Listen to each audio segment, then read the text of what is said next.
In this video, I will show you exactly how to turn your sales team to a team of code killers who gets you results like this. Okay, as you can see over here, this $167,000 in revenue was mainly caused through a dialed-in sales team. Okay, and results like this, all the payout checks that you can see over here, all the WAP confirmations, okay, that we got for our clients in the past, all of them are just possible because there's a code killer in the sales team, okay, taking the credit card details of our potential prospects, right, and turning them into customers. And in this video, I will show you exactly how to hire these people, where to hire them, because hiring is one of the most important steps in this entire process.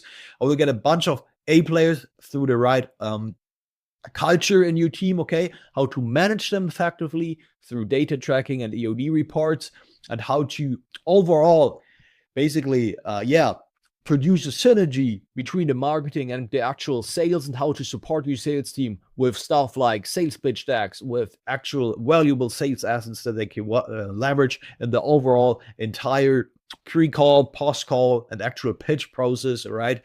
And I will show the best sales team practices that you team should be doing right now to increase your overall results, okay, to increase your sharp rates, to increase your close rates, and to increase your overall follow-up revenue as well. Okay, in this video, I will lay down every single thing, and I'm going to tell you one thing up front: a sales team is the backbone of a successful business. Now, I'm a marketer, but I know how important my sales team is and how important feedback from my sales team is to actually improve the overall front end marketing through the feedback of the sales team. So what you really want to have, in so many teams I see that the marketing is competing with sales and they're throwing rocks at each other, okay? This won't help. You need to work together as a team. First of all, me as a marketer, I need to be able to take the feedback from my sales team, tell them when they actually suck and when lead quality isn't the problem, but when their skills are the problem, okay? Hold them accountable, but still takes feedback from them and improve the overall front-end messaging and the pre-call process. Now, with that being said, guys, this is so crucial. A dialed-in sales team will be one of the most important things that you should get in your business right now.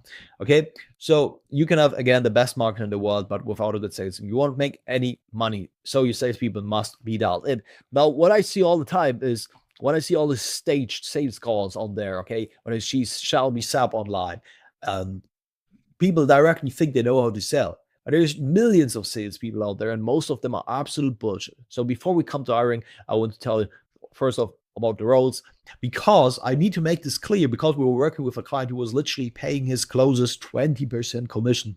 I've never seen someone do stuff like this. This is how you kill your margins. This is how you kill your scalability and profitability through ads, and something you should never do, okay? Closers, 10% commission, industry standard setters, 5% commission. What do setters? Setters do outbound dials, they do the M setting, pre-webinar setting, post-webinar setting, triage and qualification. What do closers? Closers do handle inbound leads. They help on 30 to 45 minute. I generally recommend go with 45-minute closing calls. They take the payment, they handle objections, they follow up. Okay, both are fundamentally crucial in your sales team. Setters are very, very, very important. But in terms of hiring, there are a few things that you need to understand. So basically, setters need to be hungry, okay? Setters just need hunger. They don't need to be the most skilled setter. Obviously, skills help. But what setters need to do is a pure volume game, okay? They need to smile and dial, right? So they need to dial. And now I was a setter myself. I know exactly that with enough volume, you also acquire the skill. And you just need to put in the reps. You need to build this resilience that you basically, that rejection and no's on the phones can scare you back, and just put in volume, be hungry to make that money, right? Closers need to have skills, okay, because they are on the actual calls. The most important thing that both closers and setters need to have is belief in the offer and technical offer knowledge. They need to know a thing or few about what you're actually selling. This is what I've noticed myself when I was on setting and even on closing calls later. When still working in sales, I was in corporate sales selling software, but it's actually the exact same thing, okay? And if you can sell software to B2B companies, you can definitely sell info products to B2C customers. So basically what happened is the better my technical offer knowledge was, the better I could actually convince someone, because I knew exactly what this guy was asking me. I knew exactly how to handle their objections, and I knew exactly how to present the actual deliverables of the offer in a very valuable way. So technical offer knowledge, knowing exactly what you're pitching, is fundamental, and having enough knowledge about the business model. So when you're pitching an Amazon business offer, you need to know enough about Amazon, okay? You need to know enough about what Amazon actually is, how it works, what Amazon wholesale is, for example, how the metrics work. Because when you're on a call with someone who has this knowledge, who is already selling on Amazon wholesale, and who wants to ask you questions about how your offer can actually help them, the closer has no absolute idea what this guy's talking about. Bad, right? So, killer closers do consult more and they listen more than they actually talk. And what matters before you hire is ask them for the average deal size, the number of closed rates, and the number of closed deals and their overall close rates, and they must be coachable. Okay. So for hiring, what you want to do is, there are different ways to hire and there are shortcuts to hire. So you can obviously hire with an Instagram story post. You can hire with Facebook group post. There are groups that perform pretty well. You can do a type form, basically as an application form. Ask them to apply with a loom. Always give them common objections they should handle in the loom. So basically common objections about your offer. Ask them for the track record, ask them for the motivation. Look for a decent Instagram profile. Ideal setters and closers have an optimized Instagram profile, which tells you they invest money and time in their actual appearance, meaning they probably are of higher skill and quality. And then you want to select the top 5 to 10 applicants and go on an interview with them. You want to simulate a real sales call on the interview. Basically try to do a quick role play and see how they react to this situation. You want to ask for their goals, very important. You want to ask for the conviction for the offer. Why do they work on your offer? And where they see themselves in 1 year, to see if there's an overall alignment for the future. Okay. Now there are obviously also shortcuts to skipping this process here, which is hiring from your network. Network is the most important thing. Most valuable closers and setters come from a network, okay? And ideally, you want to hire directly from a sales coaching community where you actually know the offer owner and you know that these people are being trained the right way, okay? And for example, for Jackson's job board, where you can plug in your posts, is a very great way when you contact Jackson. He has the entire sales space in his hand, I think, hiding sales space. You can contact him and basically get some leads from there. Way more effective. Now we're hiring directly from communities because we have some contacts and are currently operating in a setter community as well. So we can obviously directly hire from communities, which is pretty helpful. Now here are the exact best practices that now after you've hired, okay, you've selected the right closer, you want to make sure at the setter that they have the right SOPs and they're following the right practices, because you need to treat your setters and closers like an AI. Tell them exactly what to do, okay? Be very specific with your inputs. Now, setters need to have speed to lead. They need to be in your Discord and Slack channel and handle incoming applications, dial them within minutes, okay? Triage and qualify prospects. So basically, they want you dial them, make sure they're actually qualified, and if not, triage them out and leave the room on the closest calendar for other prospects. Make sure your closest calendar stay clean, and they want to dial unqualified leads, confirm their budget, okay?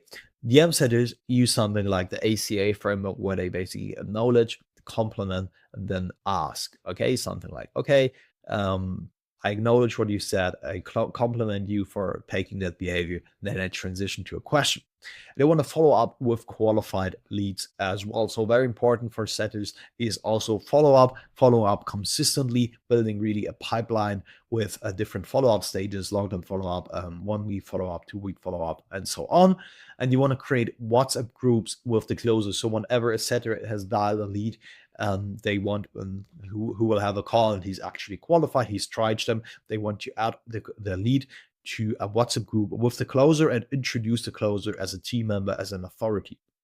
Now, then the closer takes over the job And here's something very, very, very, very, very important. The closer plays a significant role in your overall show-up rates and your setter as well. So basically, speed to lead, dialing the lead within minutes, as the setter does over here, is crucial for getting a higher close rate, for getting a higher basically show-up rate. And then also your closer should send selfie videos before the call. So the setter adds them to a WhatsApp group with the prospect. The closer will then send a selfie video. Hey, I saw that the setter just added something like the setter's name, just added you to WhatsApp group. My name is Joe, by the way. I will be the guy you'll be taking the. I'm Phil's, for example, Phil is a client, so you can say something like, "I'm Phil's team member. I'll be taking the call with you on Friday." Okay, I just want to make sure you have as much valuable information about us as possible. And by the way, I just saw a student interview about on Phil's channel with a student who's in a very, very similar situation to where you're in right now. So I think it would be very, very helpful for you to watch to understand our offer a bit better. Okay, if you've got any questions, feel free to reach out to me. I'm gonna send you a bunch of more valuable information in the following days. So with that being said, looking forward to you very much. Okay, and then they just want to send very, very, very casual selfie videos like this freestyle over here. Okay, and they also want to send iMessage texts. You ideally want to automate it with Send Blue, but also get you close to send some iMessages. Get them an iPhone, text them over there, especially if the lead is unresponsive on WhatsApp, okay?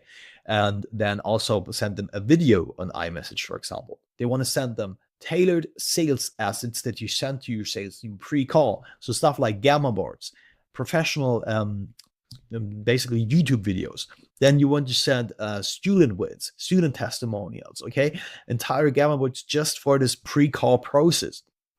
And ideally, these sales assets are tailored to the customers, so to the potential customers. So for example, when the prospect is 50 years old, wide race, whatever, and is working as a lawyer, you want to send them a testimonial of someone who's also 50 years old and has also worked maybe as a lawyer before for the government, okay? Tailored to him and to his situation, right?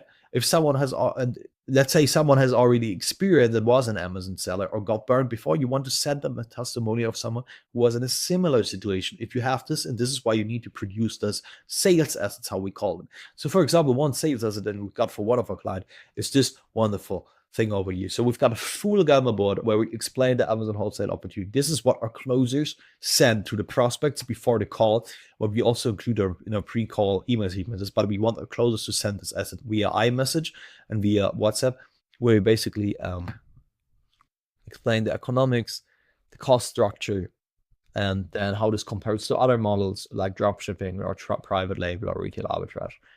Then we have YouTube videos. Okay, we explain the different revenue streams. We explain the founder's story with some more YouTube videos, how the offer works. We break down the entire offer deliverables, unique selling position, some student proof. As you can see, testimonials are in there, another long form testimonial, and then a lot of FAQ videos. And obviously, then we want to set expectations what your first 90 days look like with a really realistic timeline, and then what happens on the call. So a full gamma dog that our closer can send to these leads and nurture them before the call, because the biggest sales breaker is when your leads are showing up for information, okay? You don't want your leads to show up for information. You want to show them, make them show up as nurtured as possible so that they even know more than your closer, okay? That your closer just needs to talk about the details, about the price, about objections, and so on.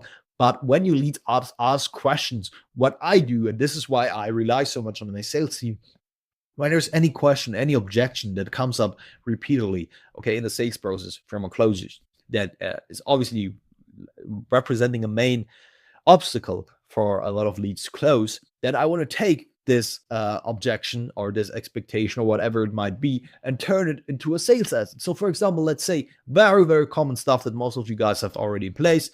Someone is concerned if he can do this actually full time, and he wants to know how much time this actually takes per week. What do I want to do? I want to craft an entire sales asset, an entire FAQ video. I want to write a video, an email about this. I want my closer to reach out and send this video where my client handles this one objection, even maybe create a YouTube video about this, about time commitment, and so on, and give as much information about this topic as possible, so that on the sales call, this objection is already handled, meaning the lead is already pre-sold on closing, okay?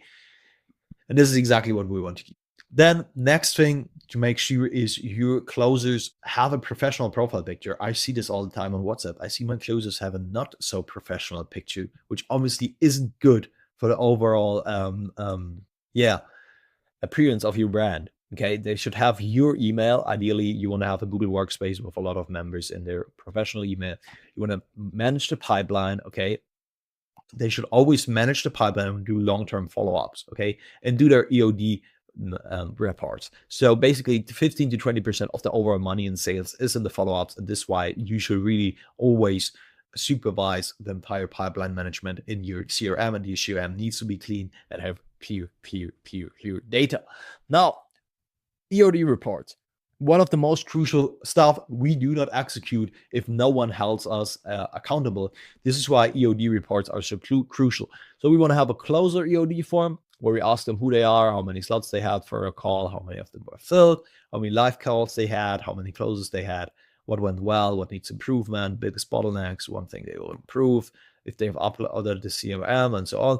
And the settings one, how many triages they attempted, how many connected, quality of the calls, notes on triage, quality, outbound dials, quality of outbound calls, and so on and so on. And for the closes, what we have as well is a post-call form. And all of these stuff reports automatically populates automatically in our EOD channel on Slack or Discord, so we can see them there, review them even with AI, with something like Manage, where we just plug in there and review the last EOD reports for the last week, for example, okay? We also have something like a sales report from after every call to make sure where they also then attach the film to make sure we can see what happened, what went wrong, and so on, and what the outcome was, and obviously also track our overall revenue and cash. Closer, set a name, client name, phone number, outcome, lead source, which lead source they came from. They can see this in GHL. Did this lead interact with an ad spend? If not, close, paste, fathom, and some more fields that open up when you fill out the outcome, and so on. These reports always need to be filled out by your sales. Kick them out if they don't do it, okay? This is so important for them to be accurate to actually track your overall sales data, your close rate, your sharp rates. It syncs with our Airtable tracking system, where we track overall revenue that comes from what they enter in here on close and then revenue generated, okay? And you always need to set clear KPIs and expectations, okay? You want to have a number of qualified appointments that your setters should set per day, a number of dials they should do if the leads are there, a number of closed leads per day, and not a certain close rate, okay? A certain talk time. Even you want to even track your talk time, right? With Fathom, you can easily see this. Track these numbers and hold them accountable, okay? Do weekly and daily coaching with them and weekly one-on-ones to review the calls, and create a competitive team environment where you have something like a leaderboard to track performance, okay? And where you want to incentivize peak performance with cash bonuses and other incentives to keep them hungry. Your sales team needs to be hungry, okay, to both see it. Otherwise, like your intent when you go on a sales call, your sales team's intent, right, needs to be when this is the intent, like this is the intent, okay, your sales team's intent needs to be over here, like on the top, and your prospect's intent is over here. So the sales team wants to lift the prospect's intent up on the exact same level as the sales team is right now, okay? And they need to be hungry to do so. And then you want to make their job as easy as possible. You want to create a synergy between marketing and sales. So your salespeople are dealing with the same leads that you're attracting in your marketing, right? So make sure your salespeople go through the ads, the reels, your landing pages, and know exactly what person resonated with this messaging. So what we do, whenever a call is booked, we plug in the UTM data, okay? So we know exactly, we have custom fields in the CRM where the UTM data populates automatically. So our salespeople go to the CRM, close generally, see custom fields, see, okay, this lead came from this ad and from this campaign. He came from the webinar, for example. He came from the ad that is talking to people who have been doing drop shipping earlier but now want to transition to wholesale. Then they know exactly how to talk to them, right? They know which ads they resonated to and which landing page they resonated to. Then we want to provide them with as many different offer pitch decks that explain the offer tiers, the deliverables, the advantages, and the benefits, okay?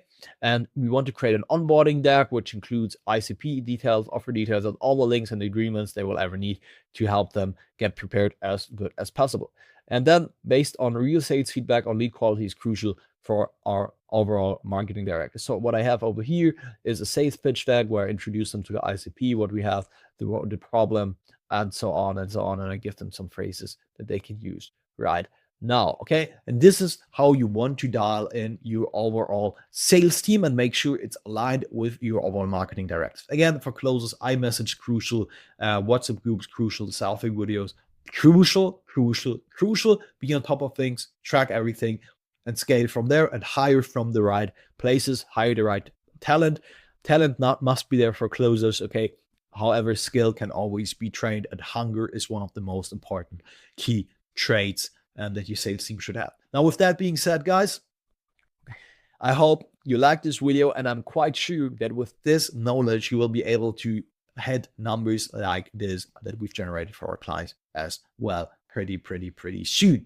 Now, if you want us to implement this entire sales team management, but not only the sales team management, but also the entire marketing side, so the funnel build, the website build, the meta ads messaging, the over webinar messaging, the VSL messaging, the sales tracking system, the Airtable tracking system, the entire backend automations, and so on. Make sure everything is aligned with each other and you get it out of one hand. Then feel free to reach out to me.